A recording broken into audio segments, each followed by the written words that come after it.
Welcome to the world of science fiction stories, and don't forget to like, subscribe, and share the channel. Enjoy the listening. They said it was impossible. Humans built it anyway. The air was thick with dust and desperation, a choking haze that clung to every surface of the settlement like a second skin.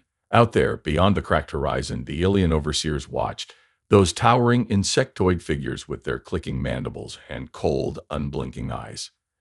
They told us it couldn't be done. They'd laughed, if you could call that grating metallic rasp a laugh, when we first dared to speak of it. A power, we'd said, aspire to pierce the heavens, to claim this forsaken rock as ours, to prove we weren't just the broken remnants of a conquered species.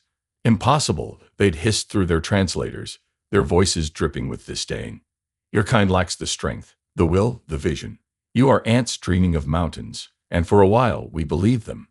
For a while, we bowed our heads and scraped by in the shadow of their dominion, our hands bleeding from their labor, our spirits crushed beneath their rule. But then came Ilias with his wild eyes and his voice like thunder, the kind of man who could make you believe in miracles even when the world was falling apart. He stood in the center of the camp one night, the firelight flickering across his scarred face, and he told us we weren't ants. "We're humans," he roared, slamming a fist into the dirt. "We've built wonders before, pyramids, bridges, cities that touched the stars. They took our planet, but they can't take our soul." The crowd was silent at first, the weight of his words sinking into us like rain into parched earth. Then someone cheered, a ragged, desperate sound, and it spread like wildfire. That was the night it began, the night we decided to defy them. It wasn't easy. God, it was anything but easy. The overseers didn't just mock us, they punished us. They cut our rations, sent their drones to buzz over our heads day and night, their red eyes glowing like demons in the dark. They dragged men and women from their tents, beat them until their screams echoed across the plains, and left them broken as a warning. "Abandon this foolishness," they said, their voices cold and mechanical. "You will die for nothing." And some did. Old Mara, who'd carried water for the builders until her lungs gave out in the dust storms. Little Jessa, crushed under a slab of stone when the rigging snapped. We buried them under the foundations, their graves unmarked but never forgotten, their deaths fueling something raw and unbreakable in us. Elias kept us going. He'd walk the lines, his limp more pronounced with every passing day, his hands cracked and bleeding from hauling rock. "They think we're weak," he'd say, his voice hoarse but fierce. "Let's show them what weak can do." And so we built, day after day, under a sun that burned like judgment. We stacked stone on stone, forged steel from scraps, and clawed our way upward. The tower rose slowly, painfully, a jagged silhouette against the alien sky. It wasn't beautiful, not yet. It was rough, uneven, stained with sweat and blood, but it was ours. Every inch of it screamed defiance, a middle finger to the ones who'd called us nothing. The overseers noticed. How could they not? Their drones circled closer now, their patrols doubled. One night they came for Ilias. I was there, hauling a bucket of water when their claws closed around his arms. He didn't scream, didn't beg, just stared them down as they dragged him away, his eyes burning with that same fire that had lit us all. "Keep building," he shouted before they silenced him. "Don't you dare stop." And we didn't. We couldn't, because if we stopped, it would mean they were right. It would mean we were nothing, and we'd die before we let that happen. The camp was quieter after they took Ilias, but it wasn't the silence of defeat. It was something heavier, something coiled tight like a spring ready to snap. We worked harder, faster, our hands moving with a fury that drowned out the ache in our bones. The tower grew taller, its shadow stretching across the cracked earth like a promise, or a threat, depending on who was watching. The overseers didn't bring Ilias back, and that gnawed at us. Some whispered he was dead, his body dumped in the wastelands beyond the camp. Others swore they'd heard his voice in the night, carried on the wind, urging us on. I didn't know what to believe, but I saw him in every stone we laid, every beam we raised. He was the heartbeat of this thing, and we weren't about to let it stop beating. Then there was Kalia. She stepped up when no one else would, her voice sharp and steady where Elias's had been wild and raw. She was younger than most of us, barely 20, with a face still soft despite the scars that crisscrossed her arms from years in the mines. But her eyes, those were old, hardened by loss, and lit by a fire that rivaled even Elias's. She'd been his shadow for months, learning from him, challenging him, and now she carried his torch like it was hers all along. "They think they've broken us," she said one dusk, standing atop a pile of rubble, her silhouette framed by the dying sun. They think taking him ends this. They're wrong. The crowd murmured, some nodding, some staring at her like she was a ghost come to haunt us. We finished this tower, she went on. Not for him, but for us. For every one of us they've crushed, for every grave we've dug. It wasn't all unity, though. Doubt crept in like rot. Marcus was the loudest, a hulking man with a temper as big as his fists. He'd never liked Elias, called him a dreamer with blood on his hands, and now he turned that venom on Kalia. This is madness, he bellowed one night, slamming a hammer into the ground so hard it sparked. We're dying for a pile of rocks. They'll kill us all before it's done. A few nodded, their faces drawn and weary, and I felt the rift forming, a crack in the foundation we built with our own sweat. Kalia didn't flinch. She stepped right up to him, her small frame dwarfed by his, and stared him down. You want to quit? Go crawl back to their feet and beg, but don't expect us to follow. Marcus glared, his jaw saw tight, but he didn't swing. Not yet.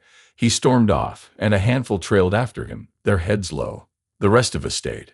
The overseers tightened their grip. The drones weren't just watching now, they were attacking. One swooped down during a midday shift, its claws slashing through a rope that sent a slab of stone crashing to the ground. It missed me by inches, the dust choking my lungs as I scrambled back. Two others weren't so lucky. Rico and Sa, pinned beneath the wreckage, their cries cut short. We pulled them out, but it was too late. Kalia knelt by their bodies, her hands trembling as she closed their eyes, and for a moment I thought she'd break. But she stood, wiped the dirt from her face, and pointed to the tower. They're scared, she said, her voice low and fierce. That's why they're doing this. They're scared of what we can do. That night, the sky burned. A storm rolled in, not of rain but of fire, streaks of light tearing through the clouds as the overseers unleashed something new. Explosions rocked the camp, shattering tents, scattering us like rats. I dove behind a pile of steel, my ears ringing, and saw the tower still standing, defiant even as flames licked its base. Kalia was shouting, rallying us, her voice cutting through the chaos. Hold the line, she screamed. They won't take it from us. And as the ground shook and the sky bowled red, I realized she was right. They were scared because we were still here, because we were still building. The firestorm didn't stop us, but it left scars. The camp was a ruin by morning, tents reduced to ash, supplies buried under charred debris. The air stank of smoke and melted steel, and the ground was littered with the wounded, moaning, cursing, or just staring blankly at the sky. The tower loomed above it all, blackened at its base but unbroken, a jagged tooth biting into the dawn. We'd lost 8 that night, their bodies dragged to the edge of the settlement and laid out in a row. No time for graves, not yet. Kalia walked among them, her face a mask of dirt and resolve, muttering names under her breath like a prayer. They didn't die for nothing, she said loud enough for us to hear, though it felt like she was convincing herself too. We keep going. But the overseers weren't done. Their ships came at noon, sleek, angular things that hovered silently above us, casting shadows that swallowed the camp whole. No drones this time, no petty harassment. This was a message. A voice boomed from the lead ship, amplified and distorted, echoing off the rocks. You have to fight us long enough, it said, cold and final. Cease this rebellion, or we will erase you from this world. The words hung there, heavy as the heat, and I saw fear ripple through the crowd. Even Kalia faltered, just for a second, her hands clenching into fists. Then the ships opened fire, not at the tower but at us. Beams of light carved through the dirt, vaporizing anything they touched. I saw Terran, the wiry kid who'd hauled cables with a grin, disappear in a flash, leaving nothing but a scorch mark. Screams filled the air as we scattered, diving for cover, clawing at the earth like animals. Kalia didn't run. She stood her ground, shouting orders through the chaos, her voice a lifeline in the madness. Get to the tower, she yelled. Use it. Fight back.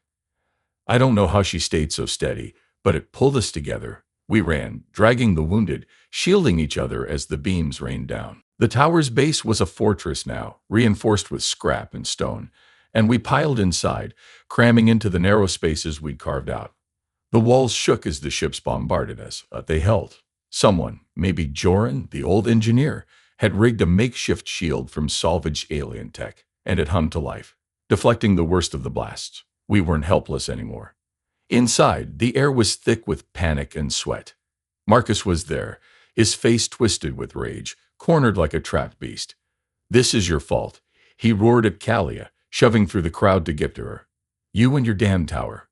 We're dead because of you." She didn't back down, even as he towered over her. "We're alive because of it," she snapped, her voice cutting like a blade. "You want to blame someone? Blame them." She jabbed a finger toward the ceiling, toward the ships.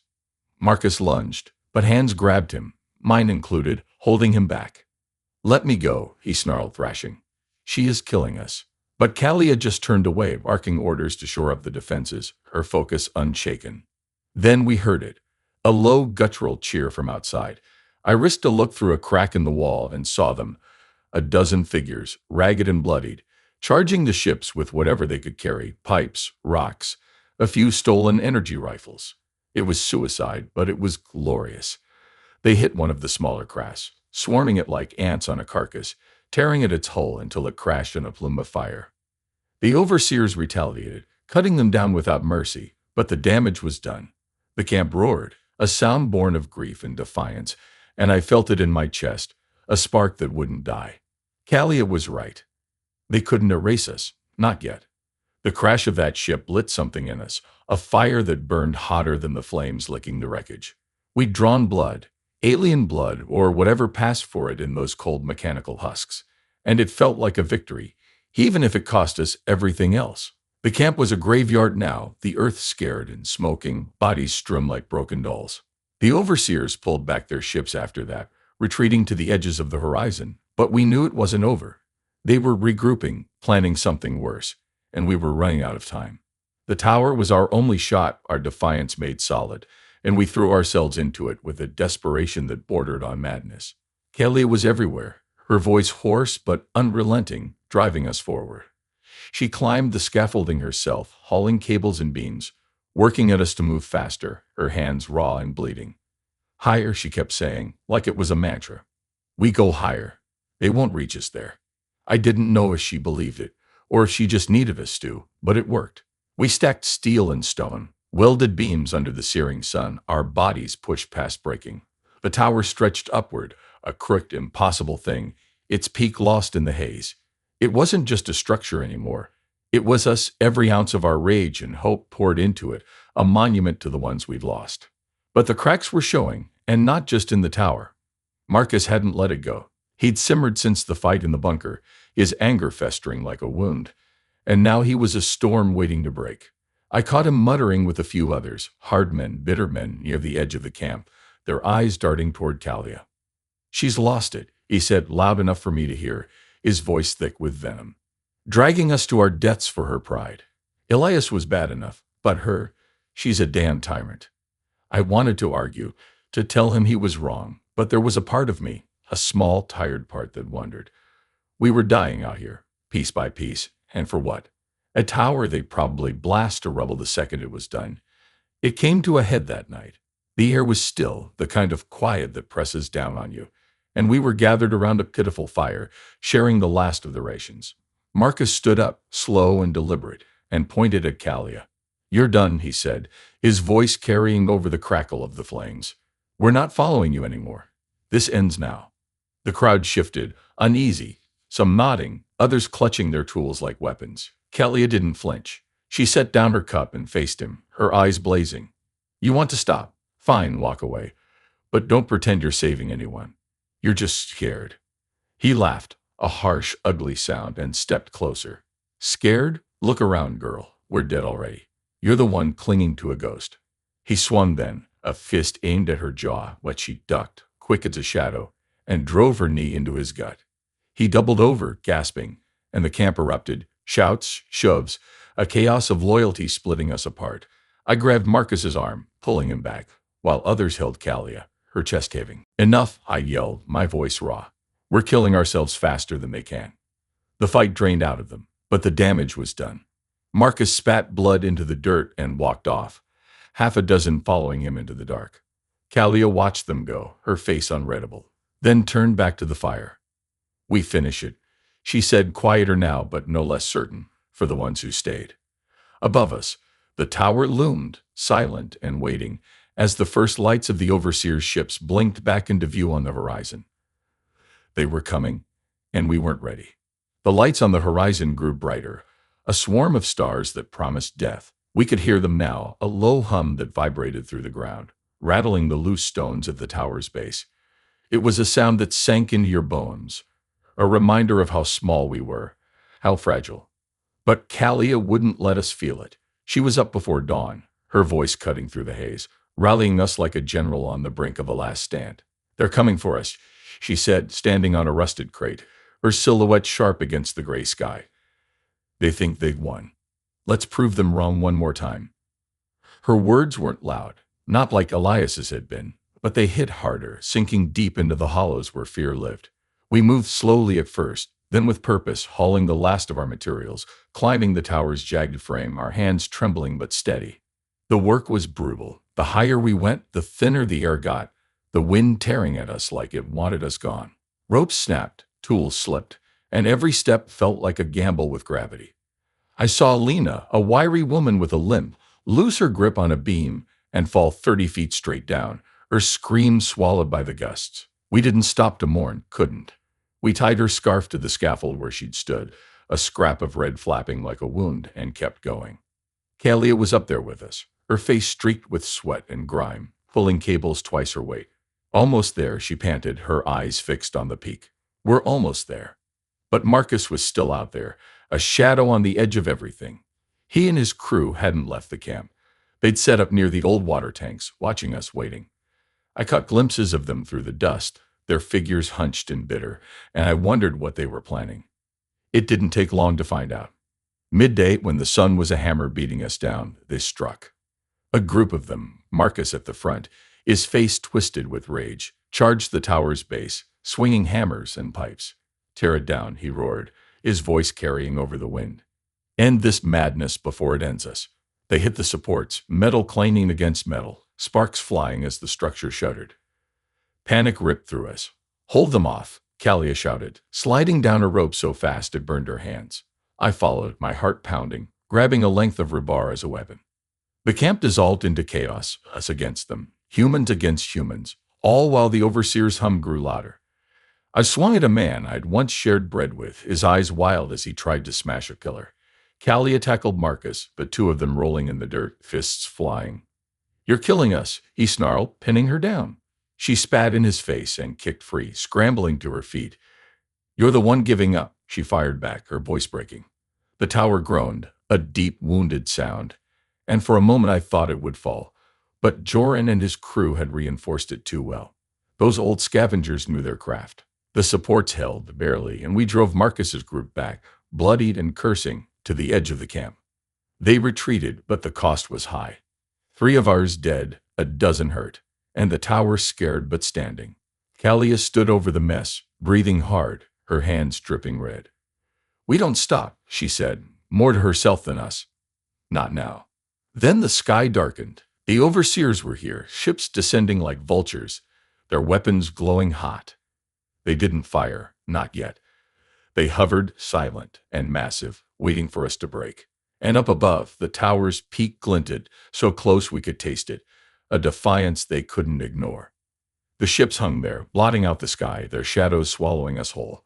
The hum was deafening now, a pulse that shook the earth and rattled the tower's frame, sending dust cascading from its heights. We stood beneath it, a ragged line of survivors, our hands still raw from the fight with Marcus, our eyes fixed on the enemy above. Kalia was in the center, her stance wide, her face a mask of defiance despite the blood crusting her lip.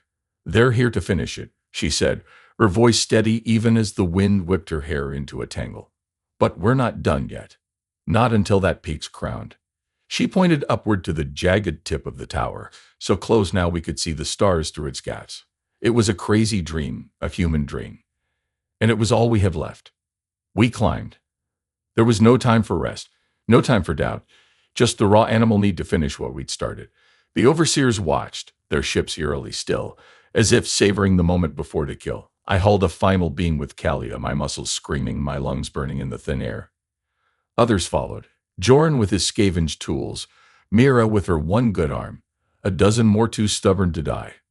The wind howled, threatening to rip us off, but we clung to the scaffold, hammering, welding, tying off ropes with hands that wouldn't stop shaking. The tower swayed, a living thing under our weight, and I heard someone praying below, a faint, desperate sound lost in the chaos. Then they fired. The first beam lanced through the air, white-hot and silent, shearing off a chunk of the tower's midsection. The structure buckled.